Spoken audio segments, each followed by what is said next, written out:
Los derechos sexuales y reproductivos parten del reconocimiento básico de que todas las personas y todas las parejas tienen derecho a decidir de manera libre e informada sobre el número y espaciamiento de los hijos, y que además estas decisiones deben tomarse sin coacción, sin violencia y sin discriminación.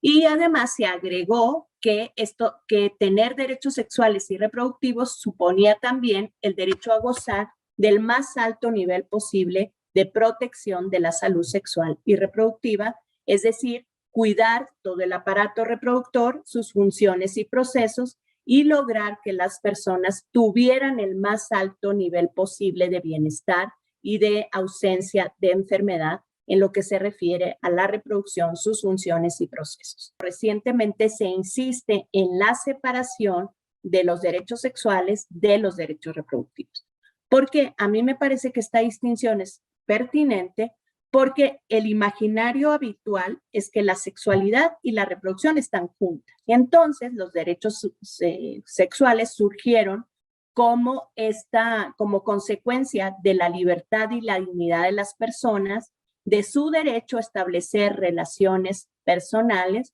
su derecho a expresar su sexualidad y sus afectos de manera libre y sin coacción y sin discriminación, y además alcanzar el más alto nivel de salud sexual, que suponía que los estados tendrían que garantizar que tú no estuvieras expuesta a infecciones de transmisión sexual, por ejemplo, o que se te resolvieran las cuestiones asociadas con eso, pero no solamente, sino que también se te prodigara información sobre erotismo, información sobre relaciones sexuales consentidas, información sobre masculinidades, información o que se promovieran relaciones igualitarias entre hombres y mujeres para que no se generaran espacios de violencia sexual. Podemos pensar que una primera razón por la que existen los derechos sexuales y reproductivos es para afirmar su relación o la relación de la sexualidad y la reproducción con los derechos humanos generales, por llamarlos de alguna manera.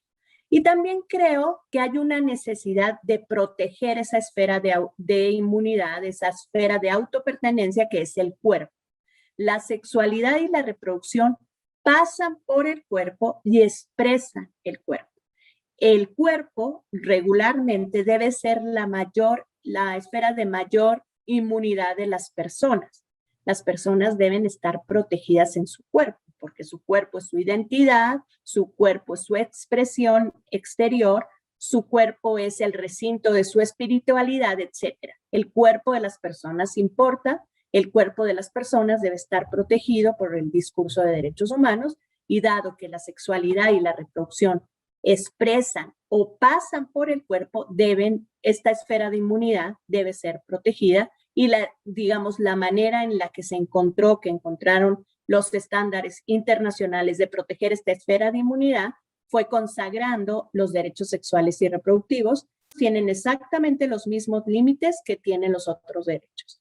Es decir, es importante definir el contenido fundamental del derecho sexual o reproductivo de que se trate. Se define ese contenido fundamental, y ese contenido fundamental sí es inamovible.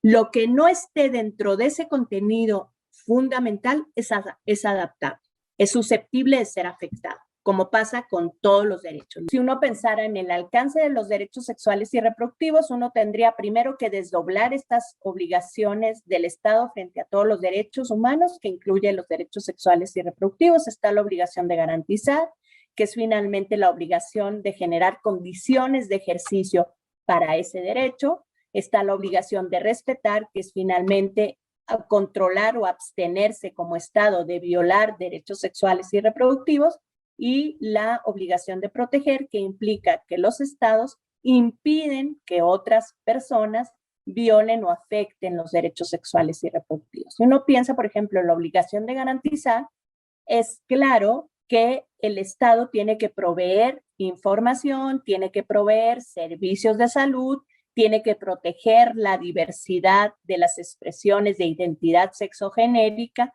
tiene que garantizar el ejercicio de la orientación sexual.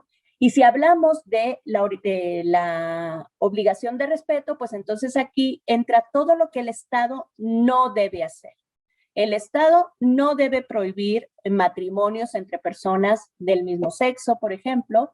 El Estado no puede colocar prohibiciones irrazonables al ejercicio de los derechos sexuales y reproductivos.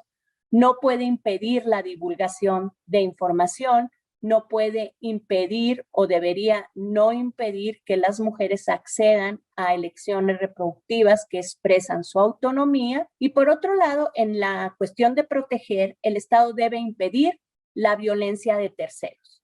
Debe proteger a las personas de la violencia de terceros.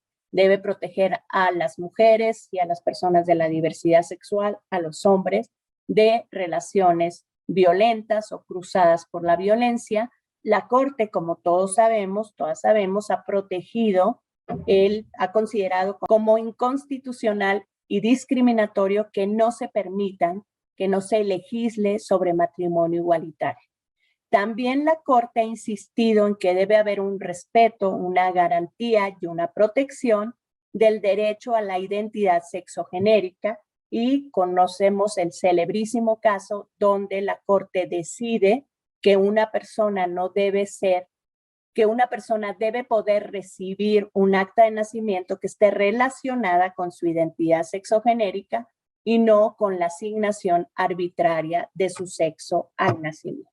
Lo que le pedimos al Estado, lo que le pedimos con un enfoque de derechos humanos al Estado, es que cree las condiciones para que las distintas decisiones que las personas tienen que hacer en materia de sexualidad y reproducción no generen impactos diferenciados entre las personas justo por su pertenencia a grupos históricamente desaventajados que tienen una menor oportunidad,